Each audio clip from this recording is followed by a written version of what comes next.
السلام علیکم ورحمۃ اللہ وبرکاتہ۔ ذرا تصور کیجئے ایک ایسا شہر جسے دنیا ناقابل تسخیر سمجھتی تھی، ایک ایسی سلطنت جس نے 1000 سال تک حملہ آوروں کو شکست دی، اور پھر صرف 21 سال کا ایک نوجوان سلطان اٹھتا ہے اور کہتا ہے میں قسطنطنیہ فتح کروں گا۔ لوگ ہنسنے لگے، دشمنوں نے کہا یہ خواب کبھی پورا نہیں ہو سکتا، لیکن چند ہی مہینوں بعد پوری دنیا نے دیکھا کہ ناممکن ممکن بن چکا تھا۔ آخر سلطان محمد فاتح نے ایسا کیا کیا تھا؟ آج آپ وہ پوری کہانی جانیں گے۔ پیارے ناظرین، اس وقت قسطنطنیہ دنیا کا سب سے مضبوط شہر سمجھا جاتا تھا۔ اس کی دیواریں کئی میٹر موٹی تھی، ان کے سامنے گہری خندقیں تھی اور سمندر کی طرف ایک بہت بڑے لوہے کی زنجیر باندھ دی جاتی تھی تاکہ دشمن کے جہاز اندر نہ آ سکے۔ صدیوں تک بے شمار بادشاہ اس شہر کو فتح کرنے کی کوشش کرتے رہے، مگر سب ناکام ہوئے۔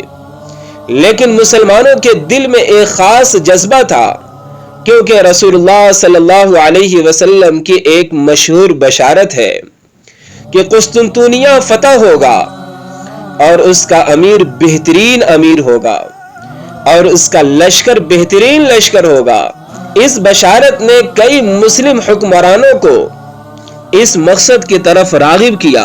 1451 عیسوی میں صرف 21 سال کی عمر میں سلطان محمد دوم عثمانی سلطنت کے حکمران بنے، جنہیں بعد میں محمد فاتح کہا گیا۔ سلطان نے سب سے پہلے تیاری شروع کی۔ انہوں نے ایک عظیم فوج تیار کی، جدید توپیں بنوائی اور انجینئرز کو جمع کیا۔ ان میں ایک بہت بڑے توپ بھی تھی جو اپنے زمانے کی غیر معمولی جنگی ٹیکنالوجی سمجھی جاتی تھی۔ 1453 عیسوی میں قسطنطنیہ کا محاصرہ شروع ہوا۔ دن گزرتے گئے مگر شہر کے مضبوط دیواریں قائم رہی۔ پھر سلطان نے ایک ایسا فیصلہ کیا جس نے دشمن کو حیران کر دیا۔ سمندر کا راستہ بند تھا کیونکہ زنجیر نے عثمانی بحری جہازوں کو روک رکھا تھا۔ تب عثمان محمد فاتح نے حکم دیا کہ جہازوں کو خشکی کے راستے پہاڑی کے اوپر سے گزارا جائے۔ رات بھر سپاہیوں نے لکڑی کے تختے بچھائے، ان پر چکنائی لگائی اور درجنوں جہازوں کو کھینچ کر دوسری طرف سمندر میں اتار دیا۔ صبح جب قسطنطنیہ کے لوگوں نے دیکھا کہ عثمانی جہاز ان کے بندرگاہ کے اندر موجود ہے تو وہ حیرت اور خوف میں مبتلا ہو گئے۔ اب حملہ چاروں طرف سے ہونے لگا۔ آخر کار 29 مئی 1453 عیسوی کو عثمانی فوج شہر میں داخل ہو گئی۔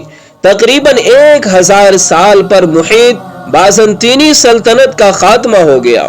سلطان محمد فاتح شہر میں داخل ہوئے۔ روایت ہے کہ وہ آیا صوفیہ پہنچے، اللہ کا شکر ادا کیا اور شہر میں نظم و ضبط قائم رکھنے کے احکامات دیے۔ یہ فتح صرف ایک شہر کی فتح نہیں تھی بلکہ اس نے دنیا کی تاریخ کا رخ بدل دیا۔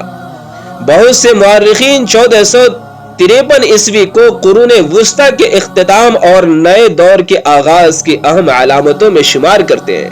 پیارے ناظرین، سلطان محمد فاتح کی کامیابی صرف طاقت کی وجہ سے نہیں تھی، وہ علم سے محبت کرتے تھے، بہترین منصوبہ بندی کرتے تھے، اپنی فوج کی تربیت پر توجہ دیتے تھے اور ہر مشکل کو حکمت سے حل کرتے تھے۔ یہی وجہ ہے کہ آج بھی ان کا نام تاریخ کے عظیم فاتحین میں عزت سے لیا جاتا ہے۔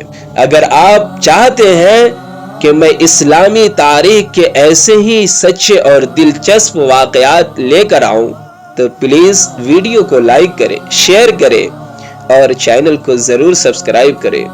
ملتے ہیں ایک نئے ویڈیوز کے ساتھ، تب تک کے لیے السلام علیکم ورحمۃ اللہ وبرکاتہ۔